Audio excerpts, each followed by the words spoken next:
The front door was unlocked. That was the first thing I noticed. When I pulled into the driveway after 3 weeks away, my parents never left the door unlocked. I remember thinking it was strange. Maybe Dad had just stepped outside to grab the mail. Maybe Mom forgot. I laughed it off. I grabbed my bags from the back seat, walked up the porch steps, and pushed the door open. And then I stopped. The house was completely silent, not the kind of silence that feels peaceful, the kind that feels wrong, the kind that makes the hair on the back of your neck stand up before your brain even understands why. And then I saw them. My mother was slumped on the couch. My father was on the floor near the kitchen doorway, his phone just inches from his outstretched hand like he'd been trying to reach it. I screamed. I don't even remember the words. I ran to my mom first, shook her shoulders. She was breathing barely, but breathing. My dad was the same, alive, but completely unresponsive. My hands were shaking so badly I could barely dial 911. The operator asked me questions I couldn't answer.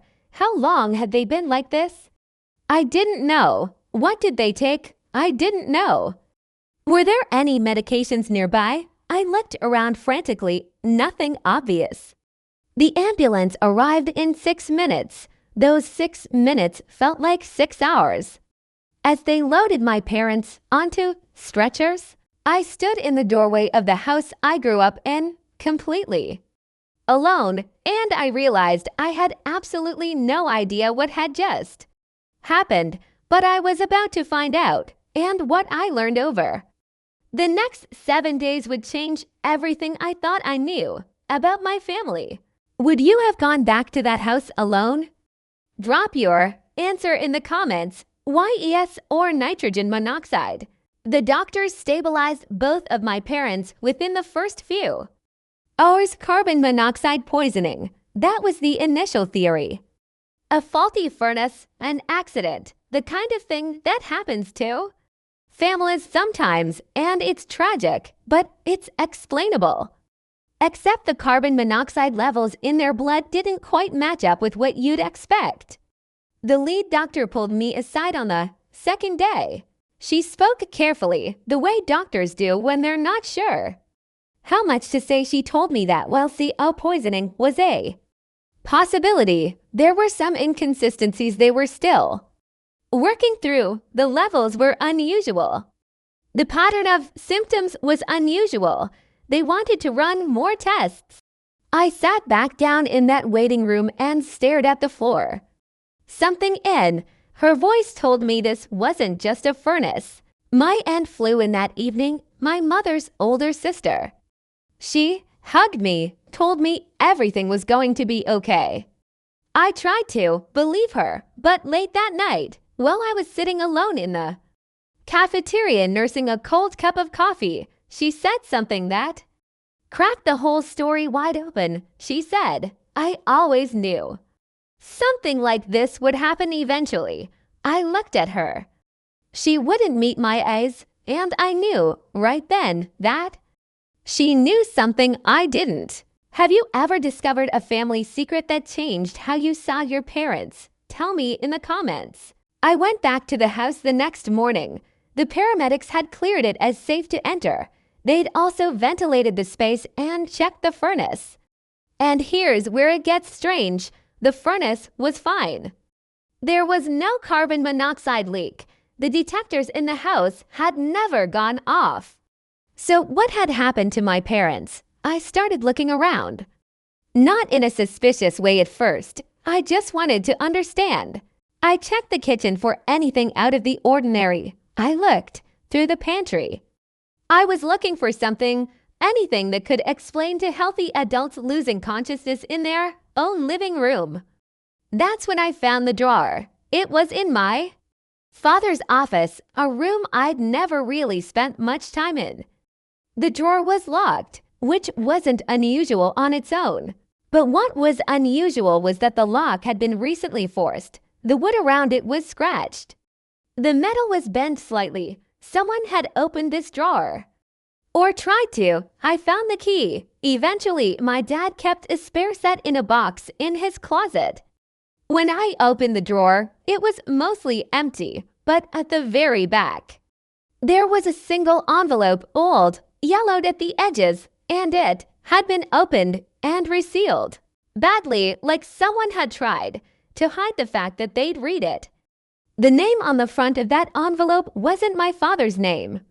It was a name I had never heard before in my life. What do you think was in that envelope, and what would you have done with it? Comment below. I won't share the exact name for reasons that will become obvious, but I'll tell you what I found when I searched it. The person this envelope was addressed to had died 17 years ago, in a different state, under circumstances that, according to a brief newspaper article I found, were described as unexplained. My heart was pounding. I called my aunt. When she answered, I didn't say hello. I just asked her, "Who is this person?" Long silence. Then she said, "Where did you find that name?" And something about the way she said it, not "what are you talking about," but "where did you find it?" told me everything. She knew exactly who I was asking about over the next 2 hours on the phone. My aunt told me a story about my family that I had never been told, a story that went back decades, a story involving a relative I didn't know existed, a secret my parents had kept for my entire life, and a reason someone might have wanted to hurt them. I'm going to tell you that story, but first, I need you to understand something. When she finished talking, she said, "Your parents kept this from you to protect you. Please understand that before you judge them. I'm still working on that part." If you found out a close family member had a hidden past, would you want to know everything, or would you rather not know?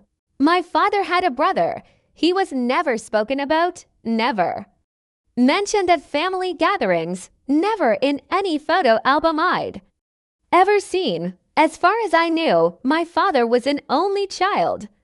But he wasn't. His brother had been involved in something serious when they were younger. My aunt described it vaguely as a financial dispute, but from the details she gave me, it sounded much more like fraud. It had cost people a lot of money. And when investigators started closing in, my father, who was tangentially connected through a business they'd briefly shared, had cooperated with authorities.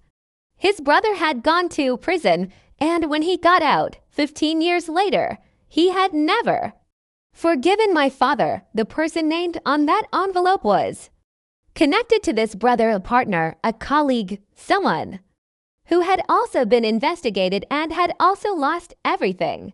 And when that person died under unexplained circumstances 17 years ago, my father had apparently received this letter, a warning my aunt believed, or a message. My parents had kept it hidden for all those years.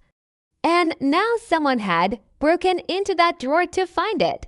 Who do you think broke into that drawer? A family member, a stranger, or someone we haven't heard about yet? Tell me your theory. I asked my aunt the question I was terrified to ask. Did she think my father's brother was responsible for what happened to my parents? She was quiet for a very long time.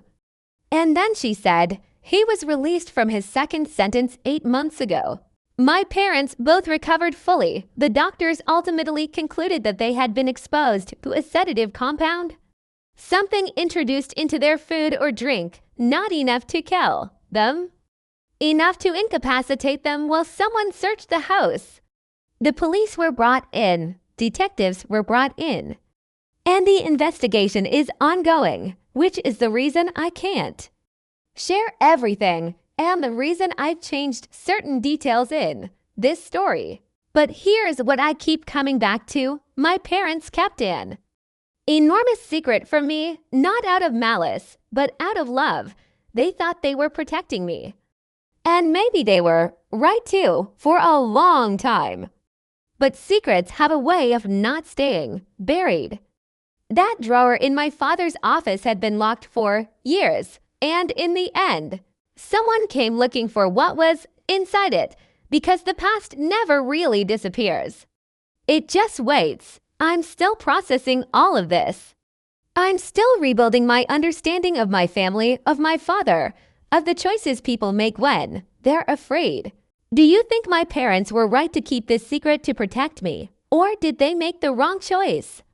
I genuinely want to know what you think. Comment below. And I'm watching my parents heal slowly, carefully, in a house that no longer feels quite like the one I grew up in. But it's still home, and they're still my parents. And some things, at least, don't change. If you want a follow-up video when this investigation reaches a conclusion, comment the word update below.